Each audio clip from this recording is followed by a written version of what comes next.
നമ്മുടെ പോസിറ്റീവ് നമ്മൾ തന്നെയാണ് നിശ്ചയിക്കേണ്ടത്. ഇപ്പോൾ നമ്മളെക്കുറിച്ച് പലരും നെഗറ്റീവ് പറയുന്നുണ്ടാവാം. നമുക്കറിയാം ചില വ്യക്തികൾ രാവിലെ എഴുന്നേൽക്കുന്നത് തന്നെ മറ്റൊരാളെക്കുറിച്ച് നെഗറ്റീവ് പറയാനും അവരെ നിരുത്സാഹപ്പെടുത്താനും ഒക്കെയാണ്.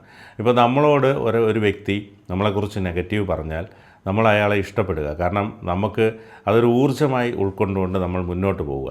കാരണം പലപ്പോഴും നമ്മളെക്കുറിച്ച് ആരും നല്ലത് പറയാനുണ്ടാകില്ല. എല്ലാവരും ഇത്തരത്തിൽ മോശമാകാം പറയുന്നത്. ഒരുപക്ഷെ നമ്മുടെ മുന്നിൽ നമ്മളോട് വളരെ സന്തോഷപൂർവ്വം നമ്മളെ സൂചിപ്പിക്കുന്ന പലരും നമ്മൾ മറയുമ്പോൾ മറ്റ് വ്യക്തികളോട് നമ്മളെക്കുറിച്ച് മോശമായി പറയുന്ന പ്രവണതയാണ് പൊതുവെ കണ്ടുവരാറുള്ളത്. പക്ഷേ ഇതിലൊന്നും തന്നെ നമ്മൾ തളരരുത് എന്നുള്ളതാണ് ഏറ്റവും പ്രധാനപ്പെട്ട ഒരു വസ്തുത. കാരണം നമ്മൾ അത്തരത്തിൽ അവരുടെ വാക്കുകൾ കേട്ട് തളർന്നു കഴിഞ്ഞാൽ നമുക്ക് ഈ ഭൂമിയിൽ പിന്നെ വലിയ നല്ല സന്തോഷത്തോടെ മുന്നോട്ട് പോകാൻ കഴിയില്ല. നമ്മുടെ മനസ്സ് നെഗറ്റീവാകും.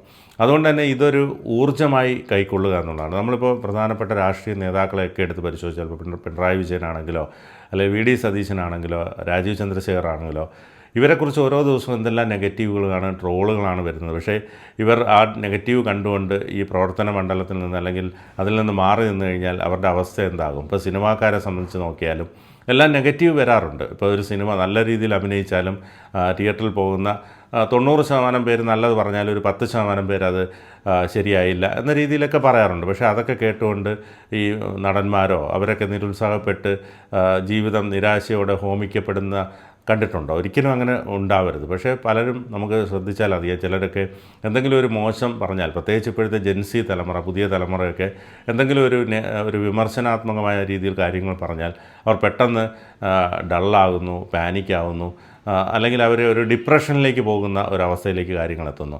ഒരിക്കലും അങ്ങനെ ഉണ്ടാകാൻ പാടില്ല. ഇപ്പോൾ സ്കൂളുകളിലൊക്കെ അല്ലെങ്കിൽ വീടുകളിലാണെങ്കിലും പണ്ടൊക്കെ നമ്മുടെ കുട്ടിക്കാലത്തൊക്കെ ഒരുപാട് വിമർശനങ്ങളും അല്ലെങ്കിൽ അധ്യാപകരിൽ നിന്ന് അടിയും അല്ലെങ്കിൽ വഴക്കും ഒക്കെ കേട്ടിരുന്നു. പക്ഷേ ഇന്ന് ഒരു അധ്യാപകൻ ഒരു കുട്ടിയെ അടിച്ചു കഴിഞ്ഞാൽ അത് വലിയ വാർത്തയാണ്.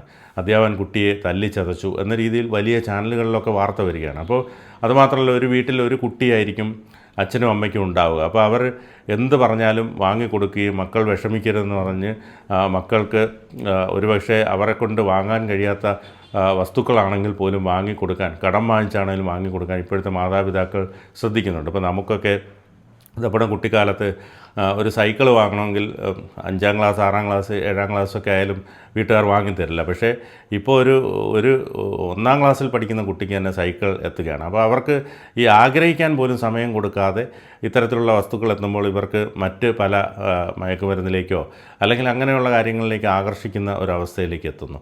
അതുകൊണ്ട് നമ്മൾ മനസ്സിലാക്കേണ്ടത് വളരെ ഒരു പ്രതിബന്ധങ്ങളിലൂടെ കടന്നു വരുന്നവർക്ക് മാത്രമേ ഉയരങ്ങളിലെത്താൻ കഴിയുള്ളൂ. നമ്മൾ ഉയരങ്ങളിലെത്തിയ ഓരോരുത്തരെ എടുത്ത് പരിശോധിച്ചാൽ അവരുടെ ഒരു ഭൂതകാലമുണ്ട്, വളരെ വേദനിപ്പിക്കുന്നൊരു ഭൂതകാലമുണ്ട്. അപ്പോൾ ഈ ഇത്തരത്തിൽ സമൂഹത്തിൽ നിന്ന് വരുന്ന ഇത്തരത്തിലുള്ള നെഗറ്റീവ് കമൻറ്റുകളെ ഒരു ഊർജ്ജമായി ഉൾക്കൊണ്ടുകൊണ്ട് നമ്മുടെ കർമ്മമണ്ഡലത്തിൽ നമ്മൾ വളരെ പോസിറ്റീവായി തന്നെ മുന്നോട്ട് പോയാൽ നമുക്ക് വിജയം കൈവരിക്കാൻ കഴിയും. മറിച്ച് അവർ എന്ത് പറയുന്നു അല്ലെങ്കിൽ ഇവർ ഇത് പറയുന്നു എന്ന് ചിന്തിച്ചുകൊണ്ട് നമ്മൾ നിരാശനായി ഇരുന്നു കഴിഞ്ഞാൽ നമുക്ക് ജീവിതത്തിൽ ഉയർച്ചയിൽ എത്താൻ കഴിയില്ല. ഓരോ വിമർശനവും നമുക്ക് ഒരു പാഠമാണ്, ഓരോ അനുഭവങ്ങളാണ്. ഈ അനുഭവങ്ങളെ നമ്മുടെ ഒരു ജീവിത വിജയത്തിനുള്ള ഒരു ഊർജ്ജമാക്കി അല്ലെങ്കിൽ ഇന്ധനമാക്കി മാറ്റിക്കൊണ്ട് നമ്മൾ മുന്നോട്ട് പോയി കഴിഞ്ഞാൽ നമുക്ക് ഏത് പ്രതിബന്ധങ്ങളെയും തരണം ചെയ്ത് മുന്നോട്ട് പോകാൻ കഴിയും. അതുമാത്രമല്ല, ഒരു പ്രതിബന്ധം നമുക്കുണ്ടായാൽ അല്ലെങ്കിൽ ഒരു വിമർശനം നമുക്കുണ്ടായാൽ പിന്നീട് അതേ വിമർശനം ഉണ്ടായിക്കഴിഞ്ഞാൽ അത് നമുക്കൊന്നും തോന്നാതെ അനുഭവപ്പെടുന്നതാണ് നമുക്ക് മനസ്സിലാക്കാൻ കഴിയും. അതുകൊണ്ട് ഇത്തരത്തിലുള്ള നെഗറ്റീവ് ചിന്തകളെ ഒഴിവാക്കിക്കൊണ്ട്, പലരും നമുക്കറിയാം രാവിലെ എഴുന്നേൽക്കുന്നത് തന്നെ നെഗറ്റീവ് പറയാനും മറ്റുള്ളവരെ കുറിച്ച് കുറ്റം പറയാനുമായിരിക്കും. പക്ഷേ അവരെയെല്ലാം നമ്മുടെ ജീവിതത്തിൽ നിന്ന് ഒഴിവാക്കുക, നമ്മുടെ മൊബൈലിൽ നിന്ന് അവരുടെ നമ്പർ ഡിലീറ്റ് ചെയ്ത് കളയുക അല്ലെങ്കിൽ ബ്ലോക്ക് ചെയ്യുക. നമ്മളെ പോസിറ്റീവായിട്ടുള്ള ആൾക്കാരുമായി സഹകരിച്ച് മുന്നോട്ട് പോയി കഴിഞ്ഞാൽ നമുക്ക് ജീവിതത്തിൽ വലിയ വിജയം ഉണ്ടാക്കാൻ കഴിയും.